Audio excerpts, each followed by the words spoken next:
if so, you go to the bureau and you guys have different squads. They were responsible for different crimes, right? Right. And what was your preference? What were you hoping to get when you got to the DC office? Oh, the cool stuff. I wanted to work gangs and drugs and homicides and, organized crime, the stuff the reason why people join the FBI, that I wanted to kick indoors and wrestle with bad guys on the streets, just at the federal level, maybe a little more class. I don't know. I mean, I wanted to do the cool stuff. I had 2 criminal justice degrees. I had been in the Army, but the infantry, it's not like I was in military intelligence. I had been a cop, and I thought the FBI would look at my resume and say, well, he's going to go work drugs or gangs. And like, no, that's not what they said. They said, you're going to work Cuban counterintelligence. And I was floored, frankly.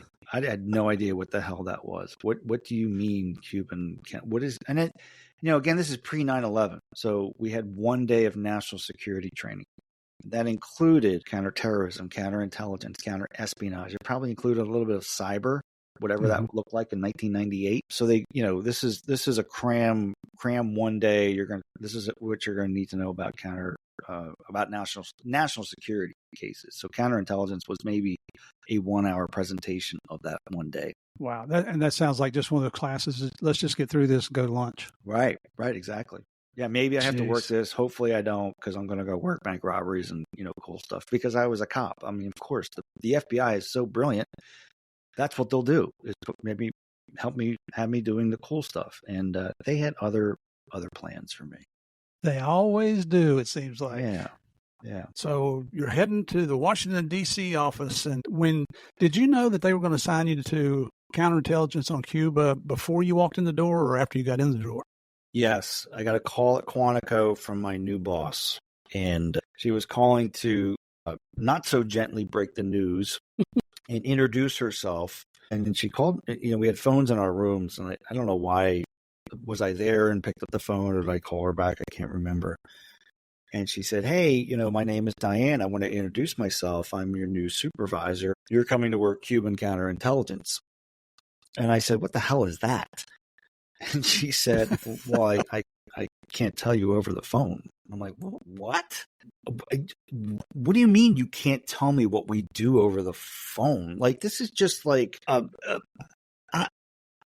being punked, right? This does not sound like the cool stuff. I can't talk on the phone. Like, this is not how I was brought up, and how my dreams are dying here as we speak, in this call. And, I was angry for moodier, I guess is maybe a better way of saying it, for a couple of days, maybe a couple weeks. I graduated in September of 1998. And I remember distinctly, my wife and I at the time were in our apartment. We were doing some temporary housing, and on TV was arrests. The FBI had made a big arrest in Miami of 10 Cuban illegal officers. It was the Loretta Vispa case. The media called it the Cuban Five, the Miami Five. And I was like, oh, well, that's kind of cool. Like, maybe I'll get to do some of that, that's on CNN now.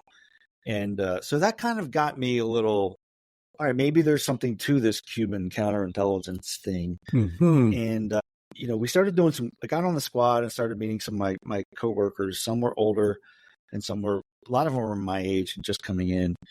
And we started doing some really cool things and some real interesting work. And then it kind of sunk in that, you're doing things that are pushing back at Fidel Castro. And I mean, how many people in history that are known by only their first name? Tiger, right? Pablo. Pablo. Adolf, obviously, but like even Reagan, Ronald, if you say Ronald, people are going to like McDonald, right? Like there are certain people that you're known by your first, and you say the name Fidel and you know exactly who you're talking about. So that international kind of intrigue really started to seep into me. And it was kind of cool because we would meet sources in Starbucks.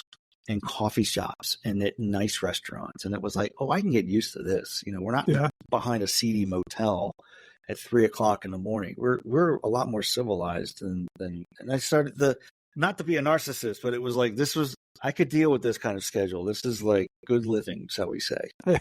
There's no rule that says we got to go hang out in these damn dives that we do. It just seems to be what happens. Yeah, exactly. No, we were civilized, shall we say. It's funny you mentioned that because the first case that, I'm the new guy. I've been a cop for 12 years when I get to DEA Miami, but the first case I work on, the senior partner, Gene Fraker, has been working this for a couple of years, and we go to meet two of his informants, and this is the first time I'm going out to meet any informants as a DEA agent. And I'm thinking, man, this is going to be cool. We're going to get in his Lamborghini, and we're going to go down the Intercontinental on Miami Bay, and, and it's just going to be just like you see on TV. Yeah, your soundtrack. We go ahead and we get this old ratted out Chrysler LeBaron that he had to move his clothes out of the front seat so I'd have a place to sit. We go to the Denny's on 36th Street across from Miami Airport, dingy as it can be. And I'm thinking, well, okay, these two informants are going to come in. They're going to be high speed, low drag. These two old men come in, one white guy and one Asian man. I'm thinking, and I should have known this. Their nicknames were Cheech and Chong. That was my introduction to DEA. But you know who the case was focusing on? Who's that? It's Fidel and Raul Castro. Oh, wow. Castro brothers. Yeah. Yeah. Because they were allowing the country to be used as a transshipment point for cocaine. Yep. So I like that crossover there. Not that I have any kind of the dealings that you do, but it's very eye-opening, isn't it? Because when you've been a small-town cop and all of a sudden you're looking at these world leaders and you're thinking, man, this is what I wanted to do. Yep. I just didn't know it. Like, fortuitous that the FBI said, no, you're going to go do this. And like, how cool is that? I mean, you'd have to actually read the front page of the Washington Post and or the New York Times or the Washington Times, whatever. We got both and read about what's going on in the world and have that world understanding versus what's going on in Coatesville, what's going on in Philadelphia. Your world, your aperture just opened up incredibly and in a good way. Absolutely. Absolutely. And just, and at that point, there's no looking back. It's like, no. This is what I wanted to do. I'm good. Yep. So your office, are you in the, I'm pretty sure you're not, but just for our listeners, are you in the J. Edgar Hoover building or you're in an offsite? No, the Washington field office is about 4 blocks from FBI headquarters. And the field office is the field office for the Washington, D.C. area, whereas FBI headquarters oversees the entire country. And there's supposed to be a separation between the headquarters and the field office. The nuance is that FBI likes to think that Washington Field is like a satellite office of it. They like to micromanage the field office stuff. And there's a lot of managers who kind of go back and forth because they don't have to move their families, which is, it's a lot. So, we were about 4 blocks away and, we would go and shoot sometimes or back then they had the pre 9/11, they would do the tour. And a lot of the Washington field agents would go and give the tour, the shooting part of the tour and give a shooting demonstration to the people that would come in. But that all changed after 9/11. Yeah, a lot of things changed after that, didn't it? Yep. So you're in the office now. Did you guys have take-home G cars? We did. Nice. I had Pimp Daddy. Pimp Daddy was the nickname. It was a Buick LeSabre. It had at one time had been the take-home car for the assistant director in charge, the top dog in the office. And then every year, I'm sure he would get a new car, and this got filtered down along with the shock absorbers, and the shocks stopped working, and it would bounce. So you kind of push on the trunk, and it would bounce up and down. It had tinted windows in velour seats, and I thought it was like the coolest thing because it was like a maroon color, so it looked like what a pimp would drive. Like it really was totally in character. But I guess I get it in 1998. I guess in 1991 that was a fresh car for the ADIC, for the guy in charge of the office. But yeah, I was very proud of that car. I do miss that car for the entertainment value alone was just was awesome. Oh, I can't imagine the ribbon you got from the guys in the squad because here comes Pete and his big hoopty down the street. Yep. Where's the crown? You got a little crown, gold crown on the dashboard. Hey Pete, if you come over to my house, don't bring that car. I'm sure it's been salvaged by this point in time. We had a guy in our group in Miami. I'll just say his first name, Drew, that inherited this big ass Cadillac. I mean, it was the biggest Cadillac you could get. And his neighbors, after a couple months of parking that thing in his driveway, they came and asked him not to bring it back in the neighborhood. Oh, crazy stuff. That's funny. So, all right. So you're in the office now. Yeah. How did you get involved in this investigation on this lady who is suspected of potentially being a spy for Cuba? So we had the day in and day out work of counterintelligence. And then the Cuba program had these, we call them legacy cases, and they had been handed down over the years. The reality was we should have been prioritizing this in reverse order. Priority should have been the legacy cases, and then the secondary should have been what we were doing day in and day out, because the legacy cases were far more important, frankly. But we had a significant amount of what we called unsub cases, unknown subjects. And we knew that the Cubans had penetrated the U.S. very broadly, not specifically what agencies or departments, but we knew a lot of tidbits, as I talk about and write about in the book. So I became sensitized to these cases. I started working, we started being a part of meetings with the National Security Agency, which I can now say because it's gone through pre-publication review. And they, very secretive agency, but a lot of really, really smart people were talking about the communication MO and how the Cubans would communicate to this agent versus that agent versus this illegal officer. They would use Morse code versus voice and just a whole lot of information. And then it was the Christmas party, the squad Christmas party of 2000. And my eventual partner, Steve McCoy, who was about 25 years older than I am, and maybe 20. And he had one of the unsub cases. And we're talking and just kind of shooting the breeze. And he said, yeah, we got a name with this one. And, my dad, going back to that theme of my father, right? Mm-hmm. My dad at the age of 10 made my sister and I get a Morse code license. Because, of course, what 10-year-old would rather learn Morse code than learn how to play third base and, bunt, right? So Heather and I, my sister, would be in the basement listening to tapes of da da da da da da da da da da da da da da. It's just like, it's like we're going to be in a submarine somewhere as a communicator, right? Yeah. We get this ham radio license, and he made me do it, but with the high frequency messages that the Cubans would send to Ana, I saw this as a hook. And I said to Steve, I have a ham radio license. I don't really tell a lot of people that, but doesn't come up in conversation with it doesn't naturally come. No, but not only do I know Morse code, which was BS, I'd long forgotten Morse code, but I know the theory, the high frequency theory part of it all. So I could be a really valuable asset to you. And the reality is that I didn't need to really sell him too much. He needed a partner, and out of everyone on the squad, he thought he and I would mesh best together. And to this day, I'm incredibly appreciative of Steve asking me to be his partner, because I keep saying this, but the course of my life changed in that moment, and we became partners from that day until she was off to incarceration in Texas. Now, how much time does Steve have on the job at this point? He's not fresh out of the academy. He's a seasoned veteran. No. He probably had, I want to say he probably had 20, almost 25 years in. He had come into the FBI not as a police officer, but he had his father had been an agent.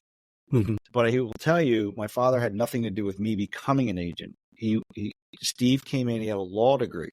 He graduated from Duke University, a very prestigious school, obviously, with an English literature degree, and then he went to the George Mason Law School. So he was a lawyer, and he was working at FBI headquarters as a clerk, a starter job, but working in the FOIA office, the Freedom of Information Act office, and got his way into the FBI that way, and then became an agent. And his father had nothing to do with it, and he's very proud of that. But by that point in time, he had about 25 years in the FBI. I want to say he had he did something with the Hinckley case. Like he sees some evidence, or he was, he was a part of that investigation. It was huge, no doubt, but he worked that a very little bit and would often talk about that.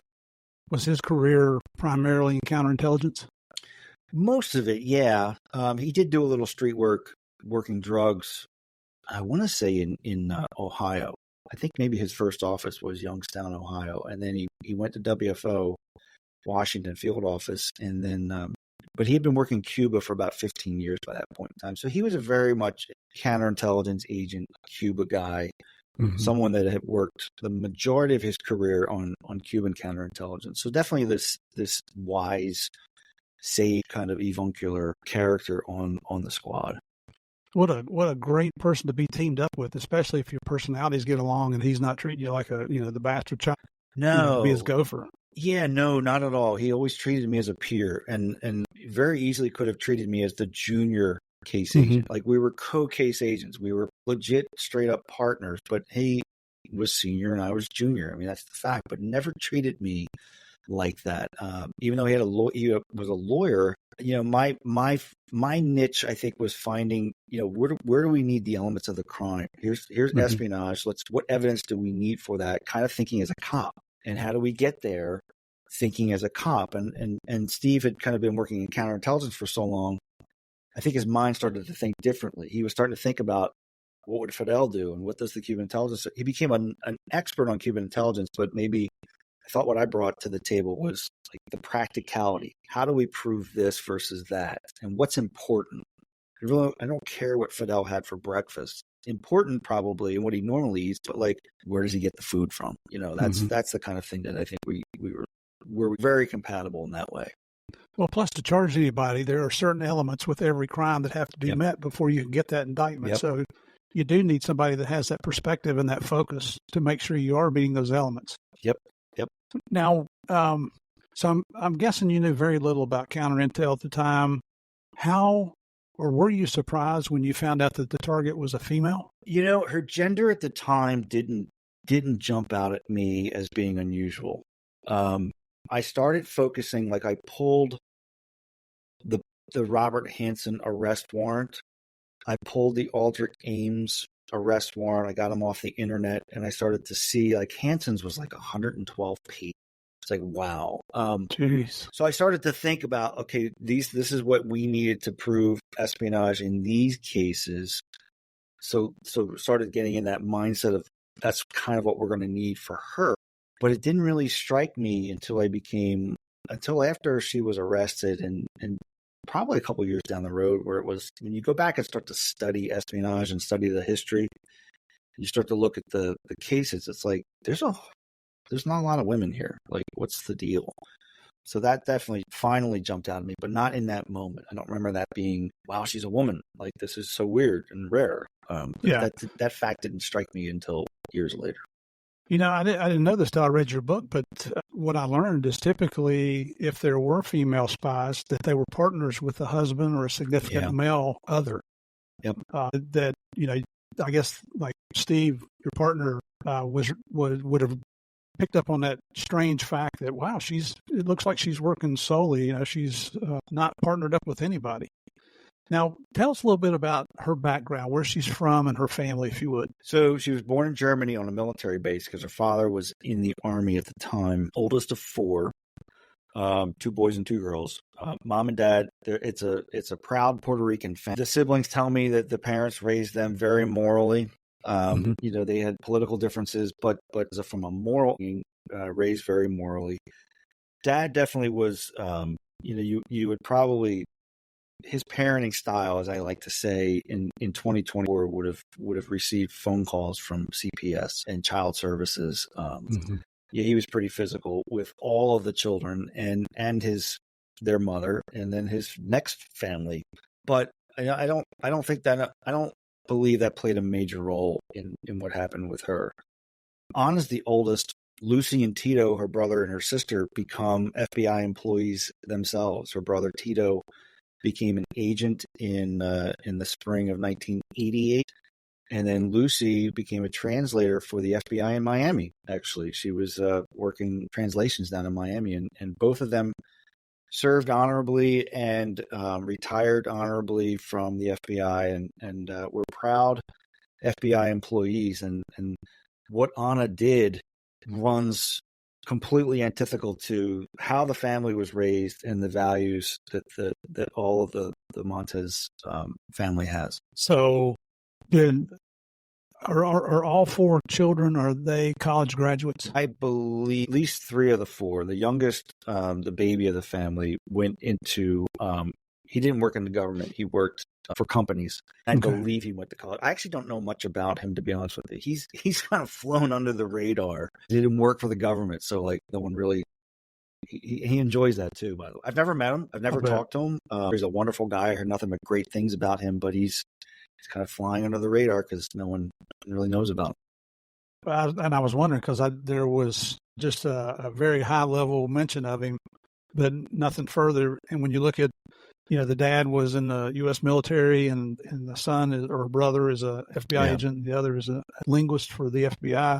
Ana herself now, and typically when here on Game of Crimes, we don't mention these pieces of shit that we're talking about, but in this particular case we are, because I think there's not enough notoriety that goes along with anybody that's willing to be a traitor against their own country, a country that's taken care of them, that especially when they grew up, like you said, with a very patriotic background, that, we're glad to be here in the United States and we want to take advantage of everything it has to offer, but we also want to pay back.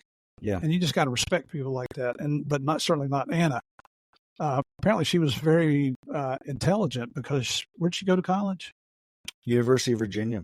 Got her undergraduate from UVA, which is a outstanding institution, and then got a master's degree from a very prestigious graduate program in D.C. called it's Johns Hopkins, but School of Advanced International Studies. I mean, she is and continues to be an incredibly intelligent person. Mm-hmm. And I was just quickly looking up the acceptance rate at UVA right now. Of course, she was there years and years and years ago, but right now it's only about 18% of those that apply get accepted. So it's really should be considered an Ivy League school, in my opinion. I think that highly of UVA. Yeah, and I'm kind of proud. I wrote this in the book, but I don't think I highlighted it enough. So Ana always, I think intellectually she looked down on me because I was this dumb street cop who couldn't tell the difference between a Contra and a Sandinista, and I frankly didn't care. So and it's not just me that she has an intellectual arrogance against. It's pretty much anyone that she comes in contact with. So she goes to UVA, and here's this dumb cop is a part of somebody who arrested her. My daughter got into University of Virginia and turned him down. Good and for I'm her. Very proud. I'm proud to say she declined her entrance into University of Virginia and now is at I don't want to say, but she's at a really, really, really good school. Has a phenomenal football program, and she's a straight up smarty. I don't know who her father is, but he's a smart man. He is. So I'm just very proud to. I know she won't listen to this, but Ana, if you're listening, my daughter rejected UVA. There you go. That's a little shot. Boom. No problem. She should be honored we're even mentioning her name on this show, because we usually don't. And I'll get into my personal opinion here towards the end, but tell us more about her personality, because it would just rub you raw, wouldn't it? It did, yeah. For 7 months, it did.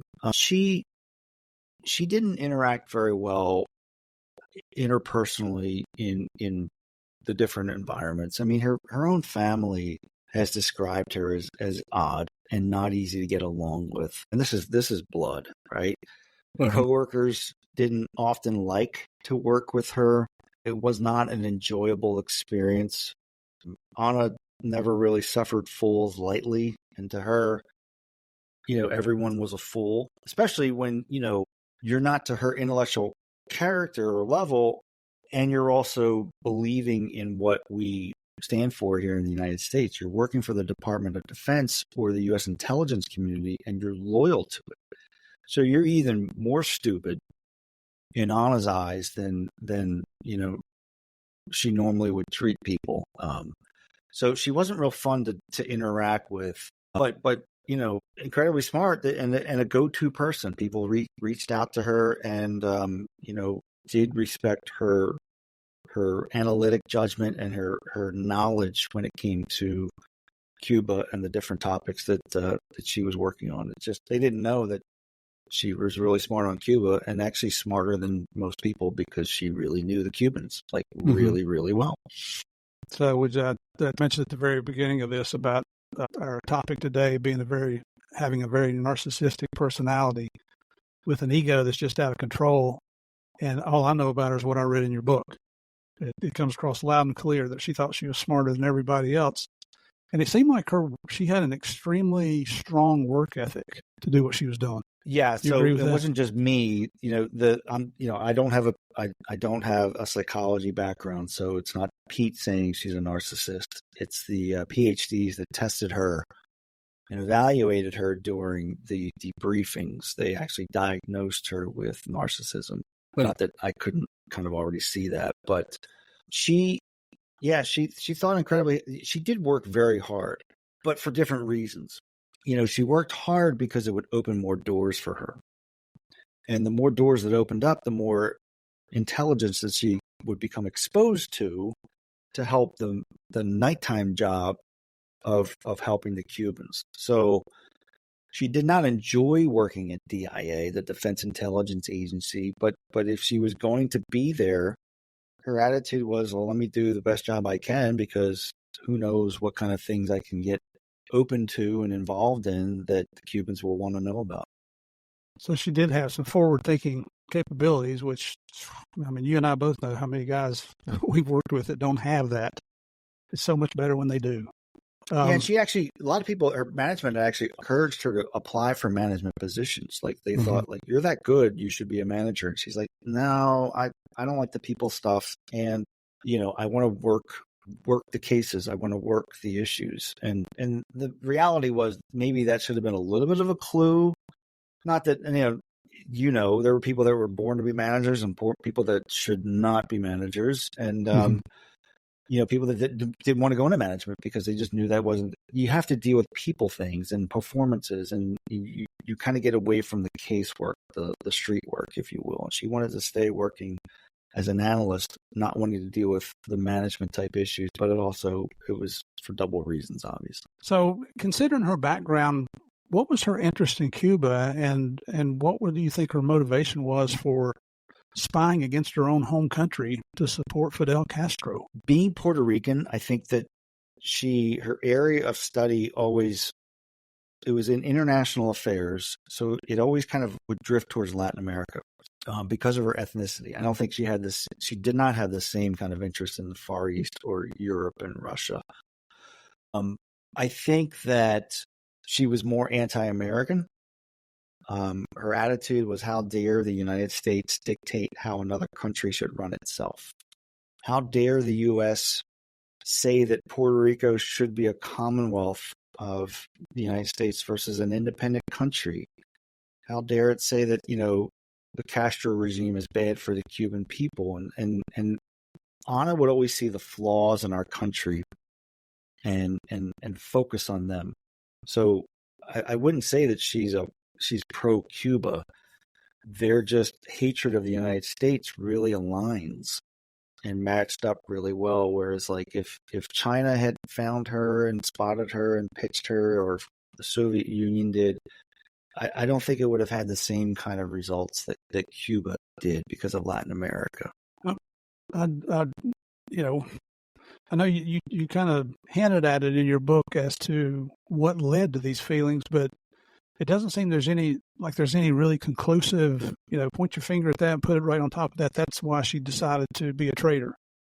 Is that fair to say? Did I miss something? Reagan's policy in El Salvador and Nicaragua, back to Iran-Contra, we were supporting the Contras and sending the CIA and special operation folks to a sovereign country, fighting guerrilla wars, trying to overthrow democratically elected governments, communism, air quotes around democratically elected, kind of like Russia recently.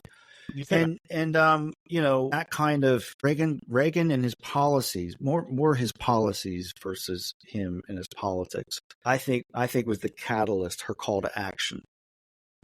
She was already disgruntled at what the U.S. was doing in Latin America, and therefore when she met someone who introduced her to the Cubans, the moons aligned, and her heart and mind were in the right place at the right time. But I think that transition, because Reagan, he's president until 1988, obviously, and then George H.W. Bush comes into office, and we were no longer in El Salvador and Nicaragua. Right. But when Bill Clinton came into office in 1992, he kept the same policy with regards to Cuba. The policy didn't change, and I argue Ana did as much damage during the Clinton administration than she did during the Reagan-Bush administrations, perhaps even more. So it's not a political conversation, it's a policy conversation. But I do think Reagan's policy was the catalyst. If Reagan didn't have this policy in El Salvador, Nicaragua, would she have been that call to action? I don't think so. I don't think just the Cuban embargo would have been enough for her to say, I can help. I think it had to be this illegal war in her mind in Nicaragua. So can you tell us a little bit more about it? How did the Cubans find out that Ana Montes might be a sympathizer towards their country? In graduate school. She was a student at SAIS, and, talking openly in an academic environment, as, we should encourage everyone to do, and really was overheard by an American woman who was also Puerto Rican, so they had a lot in common. Mm-hmm. And Marta Velasquez is her name, and she befriends Ana. There are actually family photos from the Montes family of Marta at family events, and they were very close. And Marta said, do you want to help Nicaragua? And she said, absolutely. And then she said, I have a friend who wants to meet you. He's a Cuban. Ana said, is he a diplomat or is he just a citizen? Like, no, he's a diplomat. And they took the train up to New York City to have dinner with a diplomat, a Cuban diplomat. Ana was at the Department of Justice at the time. She was working at Maine Justice as a clerk, kind of like Steve McCoy was working at the FBI, different times, and was working in the FOIA office, ironically. This was just a day job, just the first job out of college kind of thing, paying the bills, not the life ambition. But she knew better than to have a private dinner with a Cuban diplomat. She had enough security training to know that that's bad, but had no reservations in having dinner with him. See, for me, that would just raise the flag right there. That why the heck would I fly up to New York, take the train or whatever? Why would I go to New York City to meet somebody I don't know? I mean, if it's going for a potential date or I don't know, something like that might be enticing, but just to go meet somebody, just to me, that just raises 1,000 red flags. Yeah, it should, but I think her mind's in the right place. Her mind's not in the right place. Her mind's in that place where, she's U.S. very bad, susceptible to that. U.S. bad, anyone else is better than the United States. So I'll meet with a Cuban, sure, because the United States is bad. Yeah, I would highly encourage people that have that sentiment to, pack your bag and go live somewhere else. If I was king for a day, I think I would require Americans to go live in a foreign country for a year and then come back and tell me a third world country, not to UK, not a nice place. Go see what it's like there, and hell, go to Cuba and then come back and tell me what you think. Yeah, it's interesting because Ana told Lucy one time, her sister, that the Cubans have all they need, which is like, okay, that's interesting. So now that you're free, where do you choose to live, Ana? Because you have a choice. You can live in Cuba if you want. It's a one-way trip. They will welcome you, and the United States isn't going to keep the door shut so you don't leave. We'll gladly open the door for you and let you depart if you want. But when you have this choice, you'd rather live in Puerto Rico, in the United States, the country that you hate, and not live in Cuba. And I thought that was really, and there's a family reason for that. Her mother's still alive and she wants to spend time with her mother. And I respect that. But at the same time, it's just kind of hypocritical. Absolutely. That's one of the things that makes my blood boil. I'm truly really working on my language here. Oh, as yeah. we're talking. Okay. Well, that's I give you credit because in my book, I didn't. Oh no, I loved it. I loved everything about your book. It's and I will mention this at the end also, but it's one of those books that you get and you can't put it down. Thank you. You just want to keep going, and I occasionally wake up in the middle of the night and can't go back to sleep, and then I'll sit up and read. And the bad thing about your book was where I'd usually sit up and read maybe 30 minutes, I might have been up for 90 minutes. It's that kind of book, everybody. That's far better than my book putting you to sleep. That's really that would be like, I had a hard time sleeping, so I started reading your book, and it worked. Well, thank you. You may not know this, but my old DEA partner Javier Pena and I wrote a book, and it's called Manhunters. Damn, I couldn't even remember the name of my own book. Thankfully I got it right here next to me. But we market that book as a sure cure for insomnia. So now Anna's doing her little thing, but she's not being a spy in the traditional sense. Like when I was going to be stationed overseas with DEA, they sent us to the Knife and Fork School, State Department, and we have CIA come in and work with us for a few days, and they teach you brush passes and drop, how to drop things in secret places, and little spy techniques, how to counter surveillance and just be aware and all that kind of stuff. But she didn't want to participate in any of that, did she? Yeah, no. And it's interesting because you would think that the fun part of committing espionage is all of that. Mm-hmm. The radio, the computer, the brush passes, the dead, all that.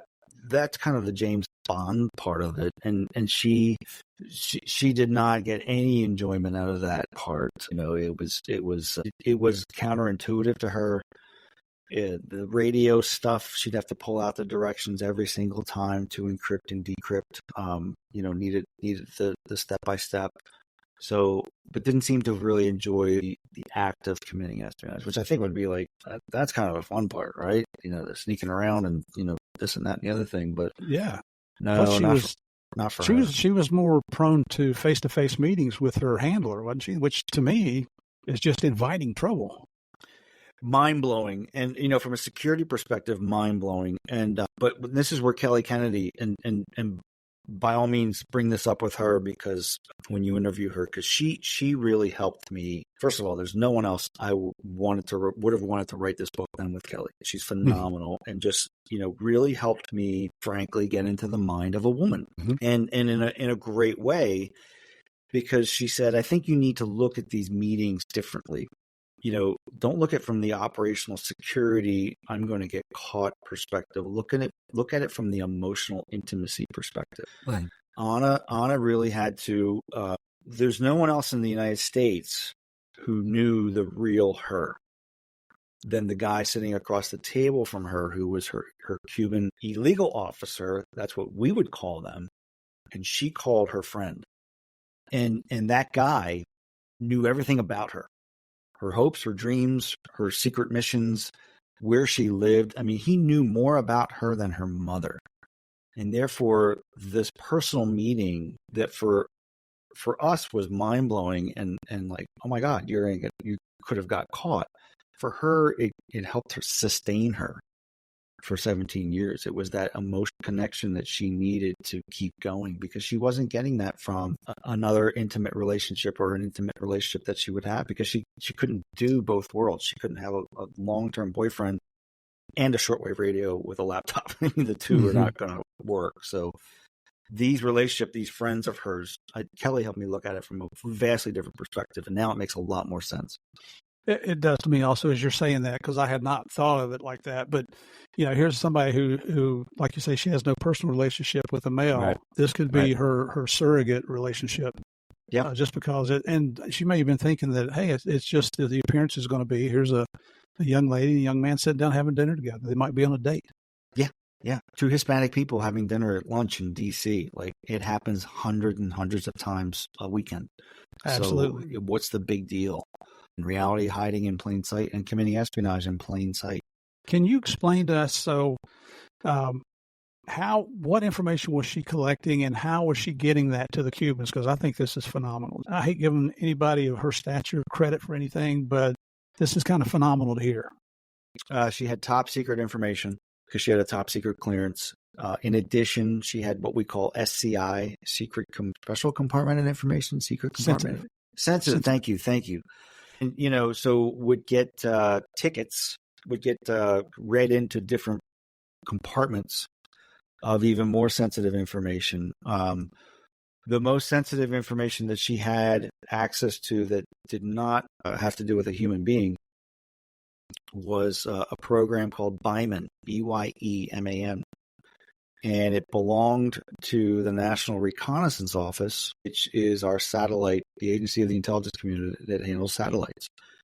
People can Google it and look on Wikipedia. They actually, now the National Reconnaissance Office will tweet, I think we still call it tweet, on X when they're launching a rocket that has soon spy satellites on it. You can follow it on Twitter. But back when Ana was doing it, the program itself, the word Byman was classified secret.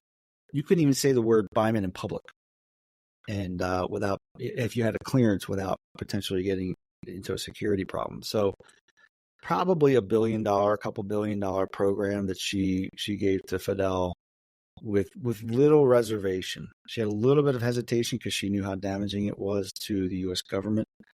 But at the end of the day, she said if it's important to them in the United States, it's important for the Cubans to know. So how did she get that information? Is this what I know what the answer is, but did she pass it to her handler, or was there another means that she used? No, at lunch, these lunch meetings, would put them on a floppy disk, would encrypt them, and then slide them across the table, as they ordered. And, he would discreetly pick it up and put it in his pocket. And then they would actually have conversations about what she was telling the Cubans on the disk in public, but using cryptic names. They wouldn't say the CIA is thinking about doing this, or the White House is. They would have cute names for different agencies. So they could talk publicly, so to speak. I'm sure it was an odd conversation that people were overhearing it. A lot of barnyard animals and, birds, and, the pelican is talking to the ostrich. Yeah, we could take that in a lot of different directions, but we won't. Yeah. Now, you mentioned the shortwave radio. What was that for? So the Cubans would transmit high-frequency messages to the United States in different bands that you could hear from New England to North Carolina. And then she would take out her shortwave radio that are commercially available, nothing special, nothing illegal. Hobbyists, all around the world have shortwave radios and would listen to the broadcast at a specific day, time, and frequency.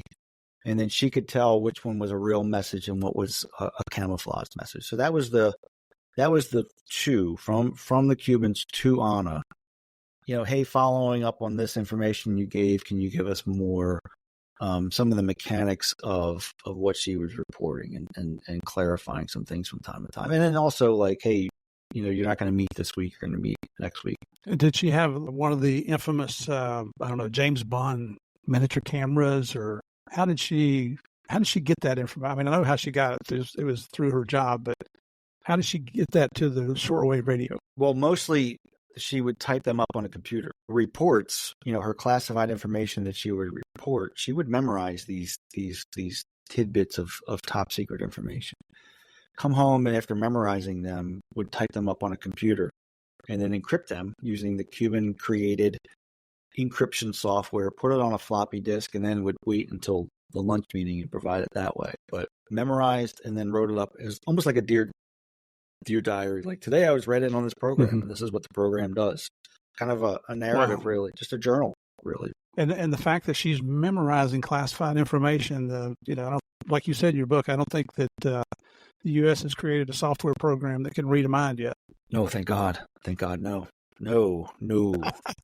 I do not recommend any vendor out there listening to do that. There you go. Might make billions of dollars, but the society will cease to exist if we could start reading minds. So I don't want to get into more specific details because I want people to read your book. It is worthy of the read. I'm pretty sure that once you pick it up, you're not going to be able to set it down. But you guys finally get to the point where you've got enough to arrest Ana.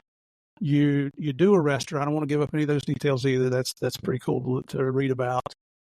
But now What does she do? Does she hire a lawyer and fight you guys, or what sentences is she looking at here for her treacherous activities? What penalties? The most, if we went to trial, based on the evidence that we could present, which was not all the evidence that we had, but the evidence that we were allowed to present, the most she was looking at was a life sentence. So, which is a lot, don't get me wrong. She hired an attorney named Plato Kacharis, who was also Robert Hansen's attorney. He was Audrey Ames's attorney.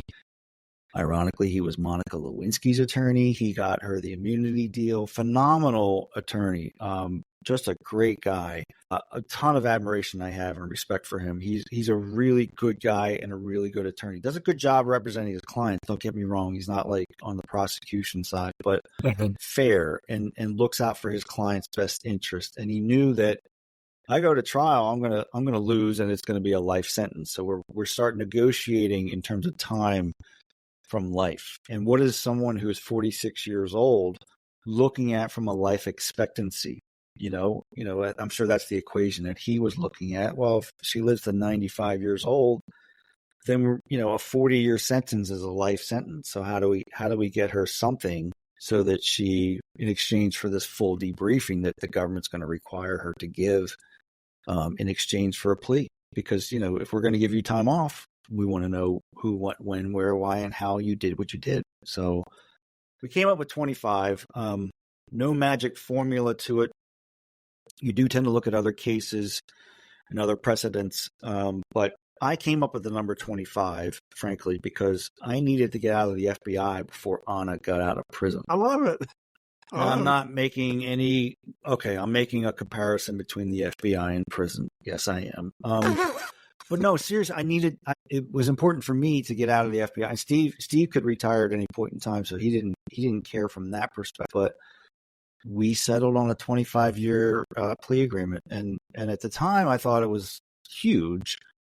And like 25 years will never come. Like it'll be that's so far down the road. It's like she's going to be in jail for an incredibly long time, and now we're what are we like 18 months after she's released, and it's like, man, I wish 25 was 30 or 30 was 35.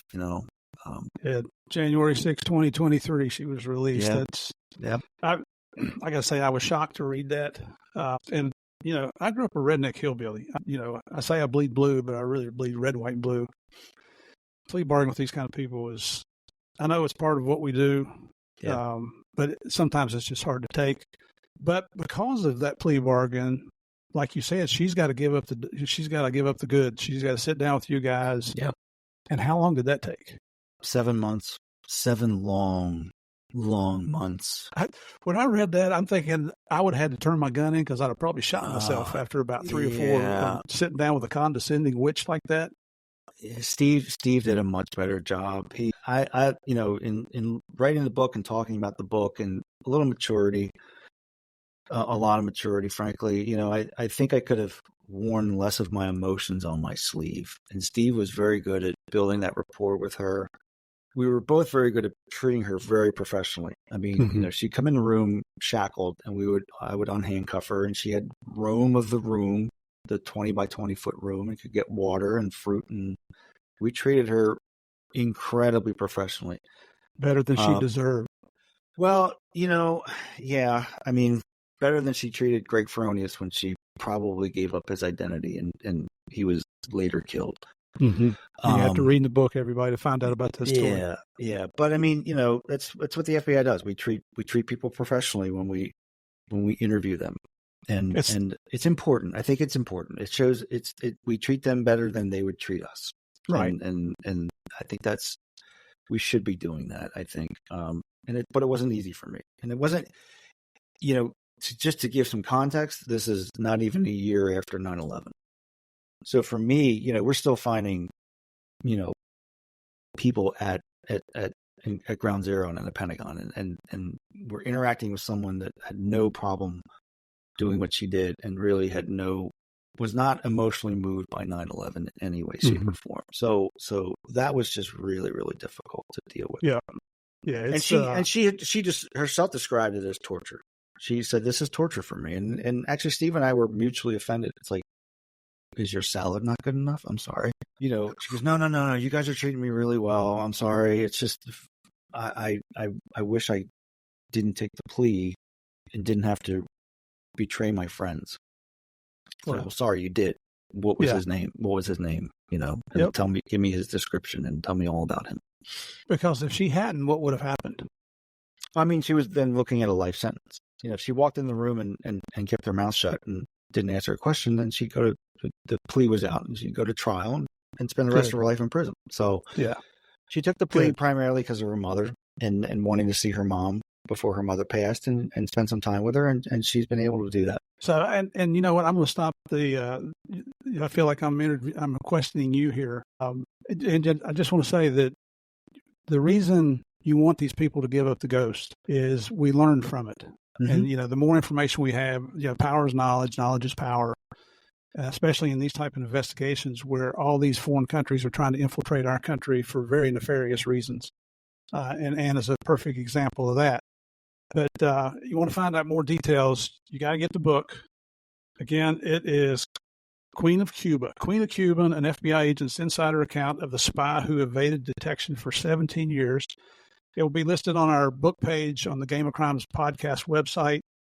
With a link there, you can go to Amazon now and get it. That's where I got my copy. But I want to ask you, now that you're retired from the Bureau, tell us what you're doing now. So I went to work for a company and worked there for about 18 months and just didn't like industry. I went out and started my own consulting in insider threat and decided to write the book at the same time. Took about 2 years to get the book done and through the pre-publication review. Mm-hmm. The book's done decent. I think it's going to do a little better after next Sunday. This coming Sunday, May 19th, I will tell you and your audience. I know they'll hear this afterwards, but they can go to YouTube and watch 60 Minutes. Sweet. Yeah, I'm really proud. They reached out to me the day after Ana was released, and I was like, I've been waiting for this call. It's like I was hoping this call would come. And if you watch the whole episode, they said that the Pope is going to be on first, and then it's you, and then it's something that Anderson Cooper did, and I'm like, this is really like incredibly fortunate. So that is outstanding. Yeah, and they did I haven't watched it, but I've read I've listened to the script for fact checking, and they've done a really good job of presenting the important part of the story, and not it's really going to be good. So I do some independent consulting. I do contracting work now for the government, and which is it's been phenomenal, and I really enjoy it. Doors keep getting open for me as a result of this story, and it's important. Ana would say, I'm in a group of people that are focusing on her, and she's like, those people shouldn't be focusing on me. They should be focusing on how we treat Cuba, how we treat Puerto Rico, that kind of the bigger picture stuff. When I started my new job as a contractor, the contracting company gave me the insider threat training, and there were 7 people that were highlighted in this 30-minute training. She's one of them. Mm. 22 years later, government employees who have clearances are still hearing the name Ana Montes and hearing the story because it's important. And she doesn't realize it. She doesn't really see that, but we are focusing on how to find the next Ana and don't be an Ana and all that kind of stuff. So it is a very important story that I'm glad is getting out there, and I'm very proud to represent all the men and women, Steve and everyone else that we worked with in the FBI, in NSA, in DIA, the agency that she worked for, and representing all of them and telling the story as much as we can. Yeah, and it's at the end of your book, you give credit to a ton of people, which is very admirable because this is a team project. Are you also doing some teaching? I am. I'm teaching a graduate course at Marymount University. I just finished up the first semester, and I did so well. They want me back. Excellent. And I love it. It's the first class teaching was like, oh my God, what am I doing? I'm supposed to be the smartest guy in the room, and I wasn't. And but it's so cool to be on the flip side of talked about Ed Smith, my first professor who was retired at the time, to be the next generation's Ed Smith to me, to them, to hopefully inspire them to go work in law enforcement if that's where they want to. And if they want to go to the FBI, maybe someone's going to say, I want to work counterintelligence. And you don't have to tell me what it is, and I can spell it. And that's what I want to go work, because I took Pete Lapp one time, and he inspired me to come work counterintelligence at the FBI or wherever. So that's kind of the hope, and giving back a little bit to that next generation of folks that will hopefully come in and have that public service mindset that I was blessed to have. Marymount's a very excellent school. Our oldest daughter got her master's degree there a couple years ago. What was it in? She's in HR. Okay. Yeah. She's Colombian by birth. We adopted her when she was a baby when we lived in South America. She's, you're not supposed to tell the lady's age. She's 30 years old. And, but she's 4'11", and she wants to be the person that says, you're fired. No, not really. I'm kidding. Monica, if you heard that, I'm kidding, baby. But now you haven't told us, how has your singing and guitar playing career advanced? Boy. You knew I was going to bring it up. I'm not going to let that ride. Well, I mean, your listeners can't see that, but I have guitars hanging on my wall. It actually advanced pretty well. I got to a point where I was playing. Where I live, we have a lot of breweries and wineries, and it was a nice. When I went through my divorce, I had a pretty steep child support payment that I have paid off my youngest kid finally, and she's all paid off. And playing music in wineries was a nice way to make some money on the side, and no conflict of interest, no anything. You're sitting there with a guitar and a microphone and singing as people drink wine, and it became really fun, and it was a way to create a new identity outside of being an FBI agent. Mm-hmm. I haven't done it I had a little hand surgery, and it kind of, I couldn't play. And now I'm just, with this full-time job I have, I'm pretty busy. I'm kind of enjoying having my weekends to myself and doing things that my significant other I like doing, like yard work and, going for a scooter. It's like, I don't need to play gigs anymore. And that rock star dream, I got to live it for a little while locally. I was county famous, and as my kids called me. And they're like, your dad, you're not like, because I'd run into people at the food store. Hey, Pete, when are you playing again? And my kids are like, oh, here we go. Dad's like a celebrity. So they give me the slap. They're like, it's in the bio of the book. It's like, it is. Dad, you're not internationally famous like Taylor Swift or John Bon Jovi. You're only county famous. And I'm like, ooh, I like that. That's a song title. Yeah, but when they say something like that, you want to look at them and say, and what are you?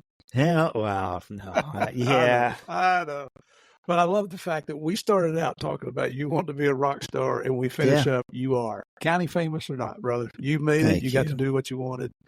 God bless you. Listen, everybody, if you want to find out more about Pete, he's on his website is Lapp, Lapp Consulting. You can find him on LinkedIn at Peter J. Lapp. We just connected today. On Instagram and Facebook, he's on there as Pete Lapp, Lapp. And on X, formerly Twitter, same thing, Pete Lapp. Did I leave any off? Website is petelapp.com.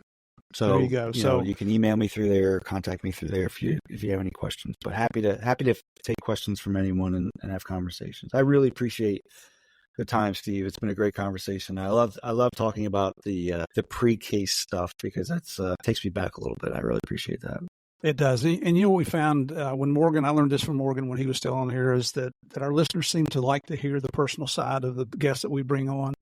Anybody can bring on somebody that can talk about one thing or about, a very high level investigative case, but to get into the personal details, that's what makes Game of Crime a little bit different. So I'll ask you, Pete, to stand by. And for all our listeners, you stand by for the debrief.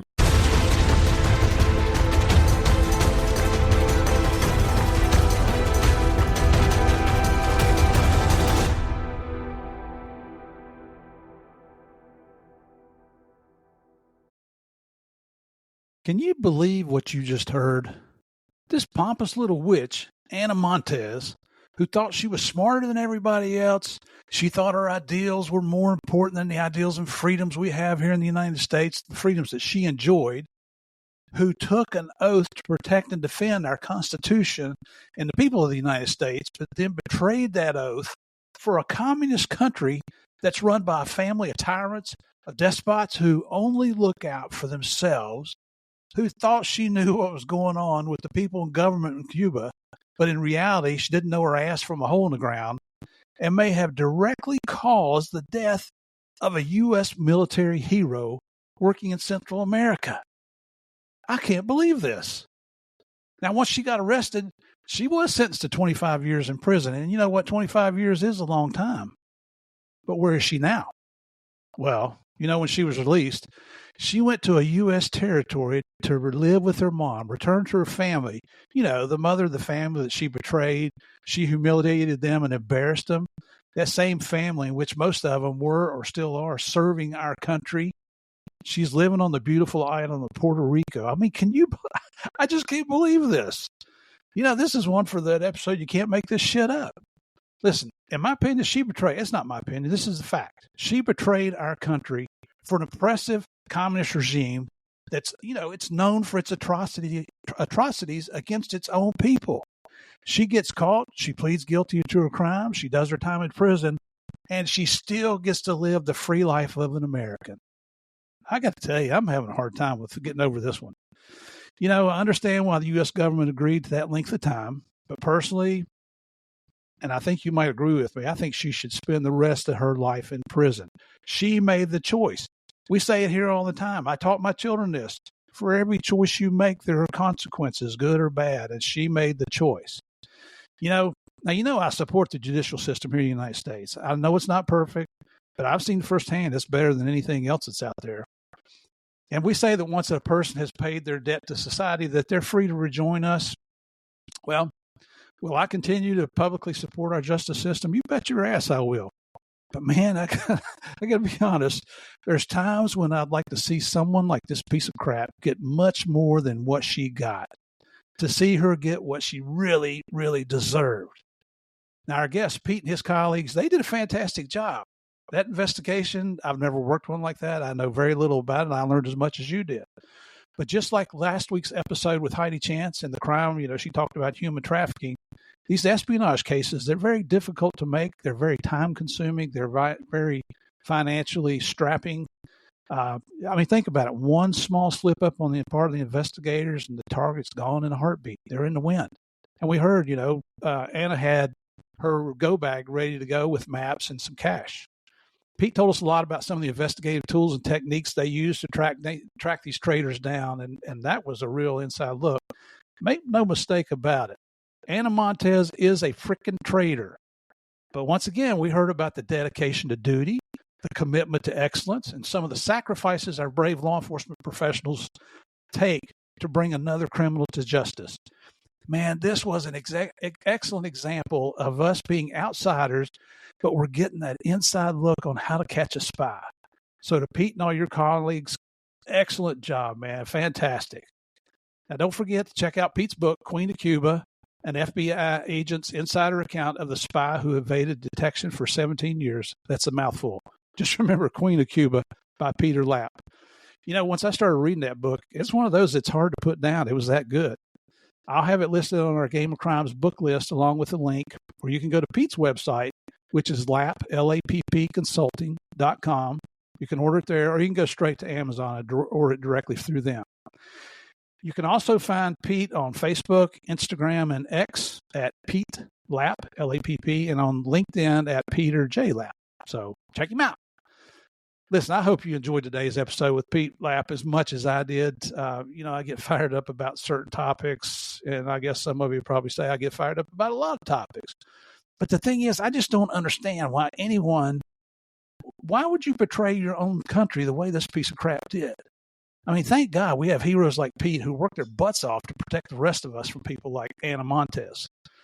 Okay, very quickly, don't forget to head over to Apple or Spotify, click on those 5 stars. The simple action really helps us with the rating, and it keeps the Game of Crimes up and running. You can leave comments on Spotify as well, so do that.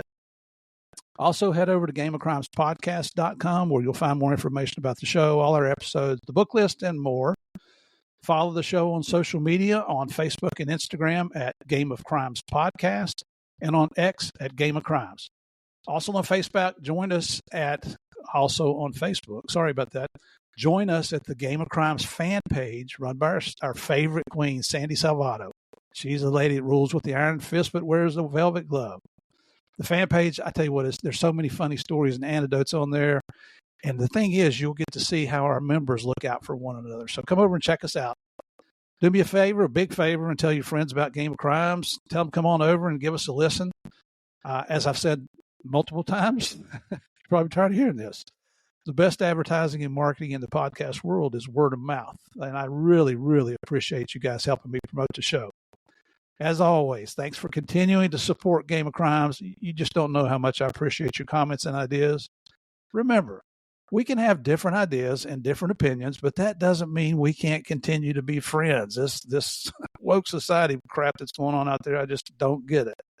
It's like if you disagree with me, we can't be friends anymore, and that's just not right. Finally, thanks for joining me to play the biggest, baddest, most dangerous game of all, the Game of Crimes.